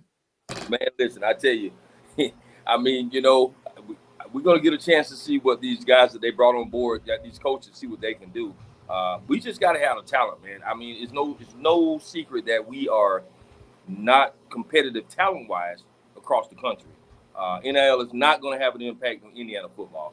So it's going to strictly come with the coaching and the tenacity of the team. And that's what I was talking to some of my former ex-teammates about. These guys just going to have the will and desire to win. That's what it's going to come down to. All right, here we go. And a basketball, football, and plenty more. Simply go to thehoosier.com and sign up. It's free. You can also find full episodes of Indiana Sports Beat Radio on the homepage or on this station every week, Monday through Friday. If we're not on a station where you live, we should be. Ask for Indiana Sports Beat Radio. This segment is brought to you by K-Bello. Now back to the Golf Club at Eagle Point Studios for more Indiana Sports Beat Radio with Jim Coyle, presented by Endeavor Hospitality Group and Andy Moore Honda of Bloomington. Well, I just made a big old mess with that. Trying to run and get the coffee. That didn't work out. Welcome back. I hope you're doing well on this Wednesday. It's a cloudless blue sky, and Dustin Schutte's with me. But now we're joined by our good old friend, Derrick DJ Jackson. What's up, Lovey? Got the Lovey Smith look going, man. Yeah, I guess so, man. I tell you, man, like I was telling you guys, I've been doing a lot of traveling around the country, letting the beard grow out. I've been really focusing on, like I was telling you before, man, doing some fishing. I've been to Texas. Been out in Arizona. So just going to different places, man, checking out a few spots. And I tell you, man, it's really relaxing, really enjoyable. Been following everything from a distance, but it's really nice and enjoyable. I had a great time. I guess so, man. Where were you fishing? What were you fishing for? Man, I was just doing some bass fishing, man, in some of the remote parts of Texas, man. Went out there and visited my old friend Dion. Little top line, little top lure there on the top, baby. Spinner bait. Little top, bam. Yep, little top, baby. Little top lures. Went out there and visited my man Country Prime and did a little bass fishing out there. So it was really enjoyable to kind of get around and move around the country a little bit. I haven't really moved around the country. We haven't really moved around since last year, but I had a great time though, man. Had a great time. It sounds like it, man. It sounds like it. What was going on out in Arizona? Did you go see Val Kilmer or? No, man. I was just out there in some spots, man, with a good friend of mine that lives out there, and just taking me to a few little remote spots. Nothing really big, but I wish I'd have known you were going there. I'd have told you got to go to Tombstone, man. I heard about that. Didn't really have a chance to make that move, but I did hear about that. And next time I get an opportunity, I will. I'm not going anywhere. The football season is finna totally take over right about now, and I'm not going anywhere, man. It's finna be all IU football for me. I can tell you that right now. I know Mitchell Page will be up here. I think possibly Thursday. Okay. Out at practice, he said to me. So hopefully we'll see that. I was out there yesterday. Like I said, they're not going to show us much. Right. And you know Dustin, right? Right. Yeah, I know. Yeah, he does. I just want to make sure. How's it going, man? We talked about this earlier on the show, DJ. I don't think it makes that much of a difference, but I want your perspective on this because throughout spring, throughout now what's into fall camp, Indiana, Tom Allen, not really showing much, not really talking much about the specifics or anything. But in my opinion, that I don't know if it means much, especially past that first game. I mean, is there? Am I wrong in that? Is there some benefit to being so secretive at this point in the year? I really don't think so.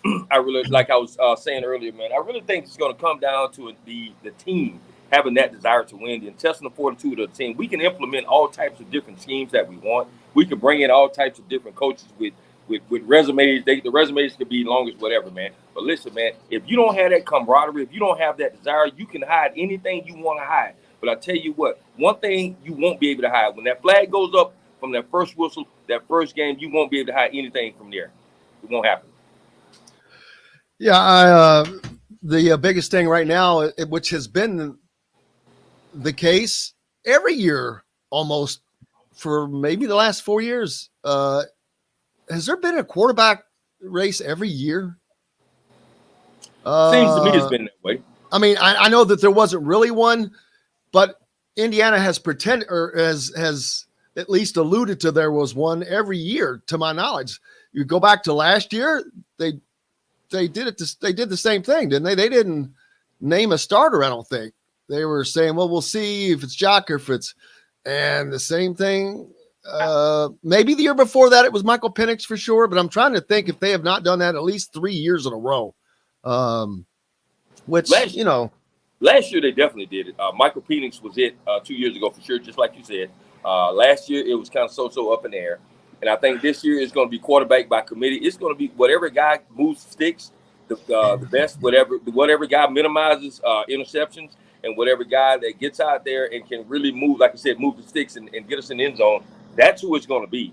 And if this week he doesn't do it, then they'll jump someone else. That's what I think.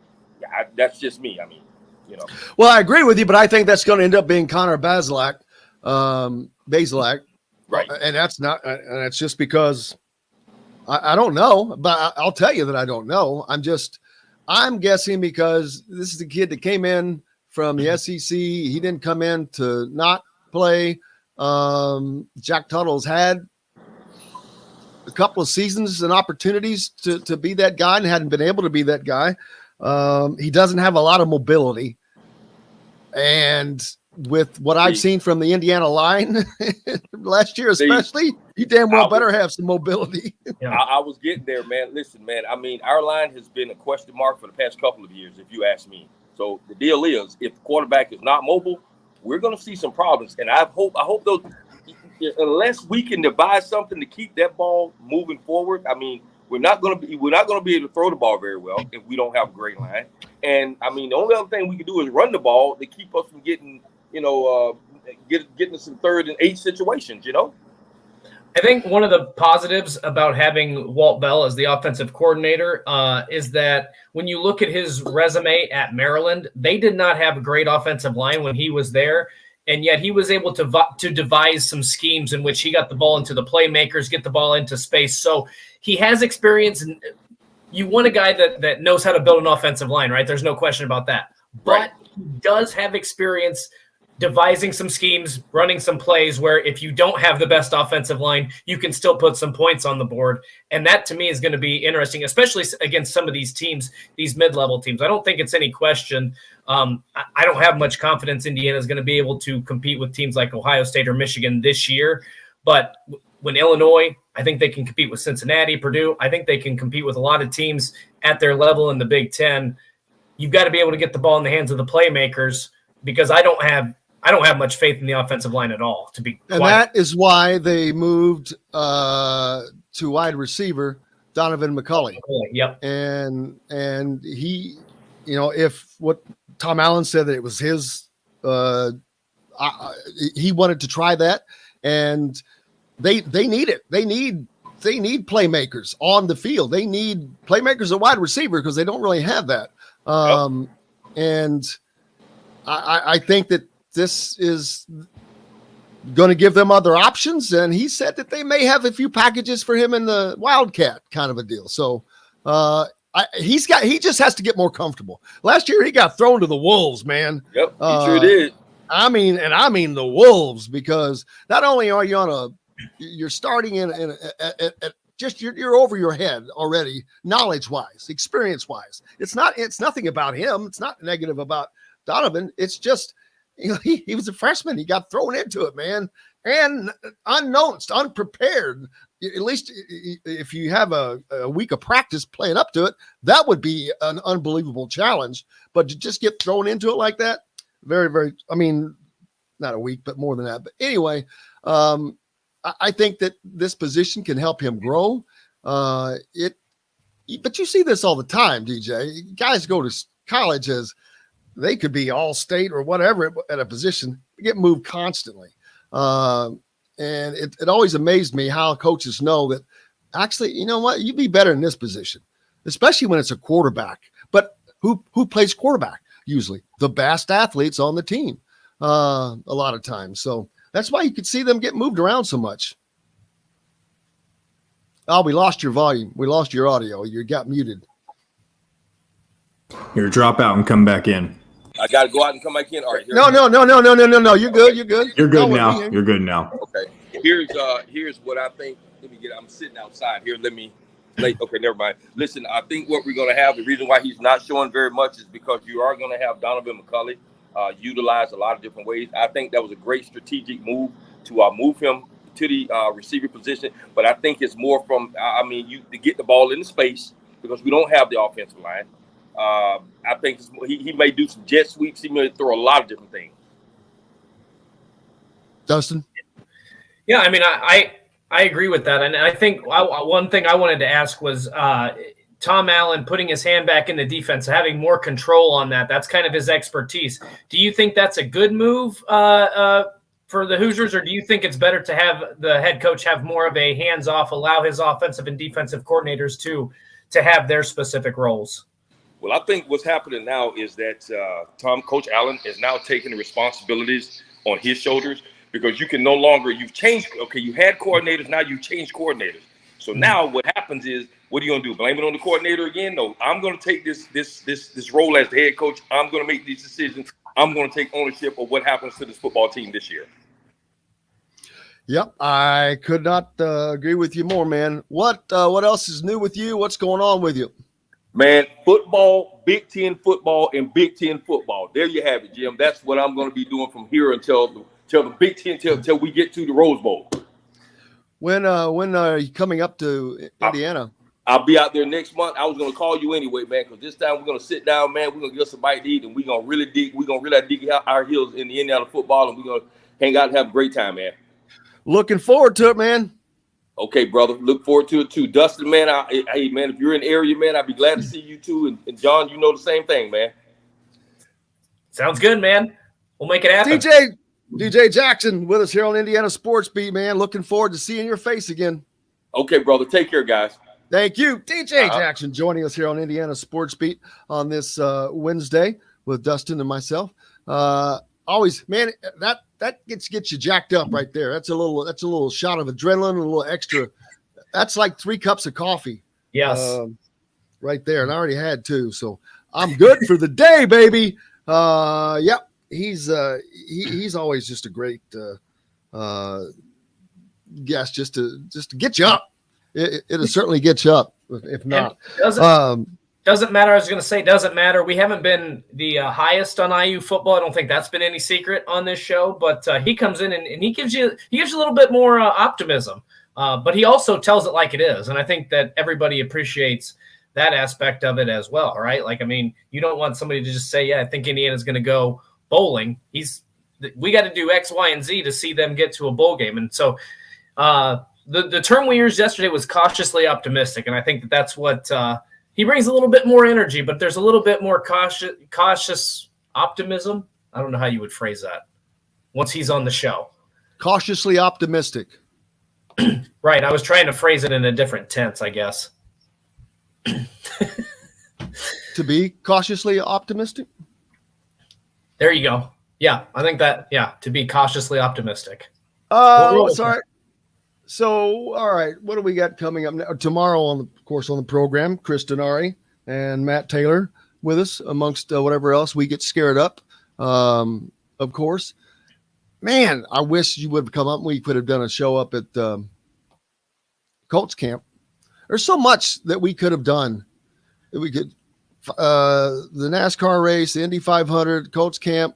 It just goes on and on. The list just doesn't stop.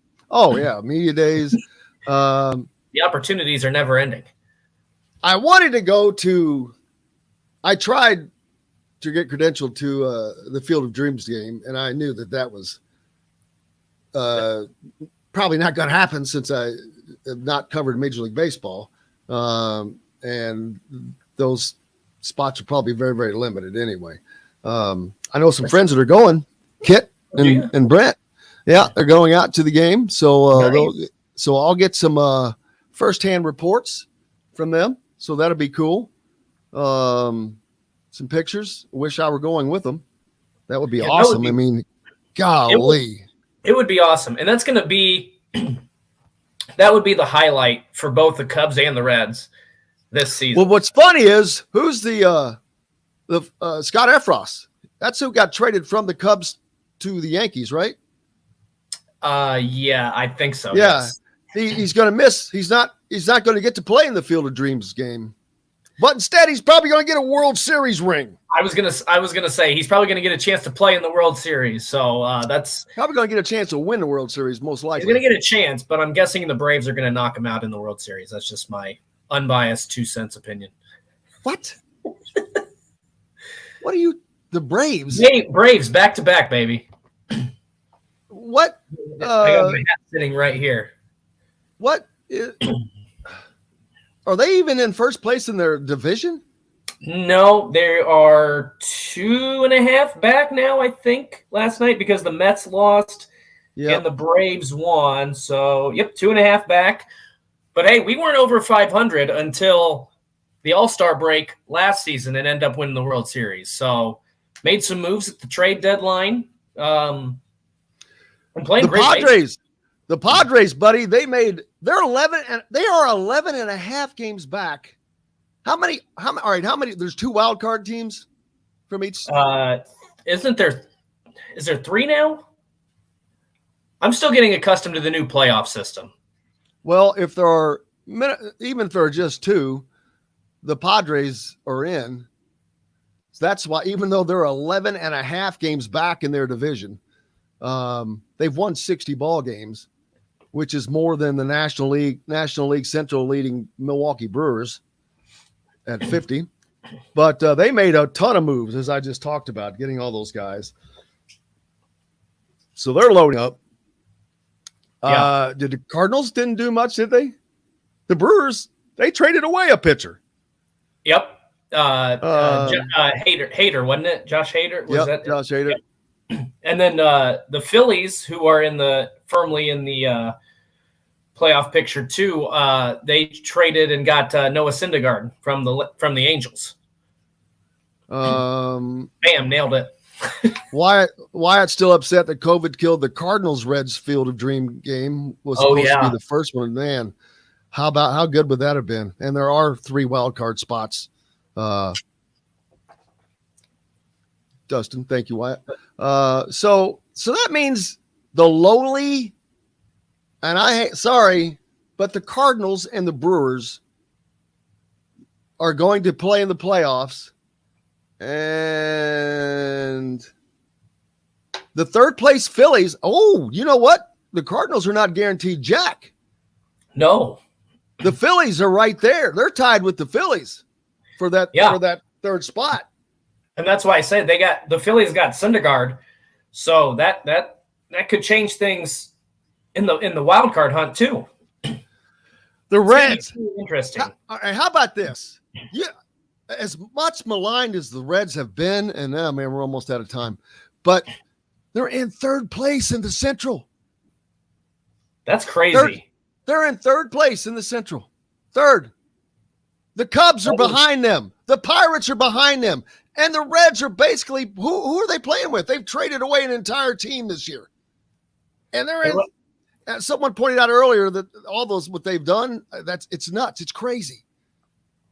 I know. It's crazy. Man, it's been another fun day. I cannot thank Bob Kravitz enough. Caleb Knost, thanks to him as well.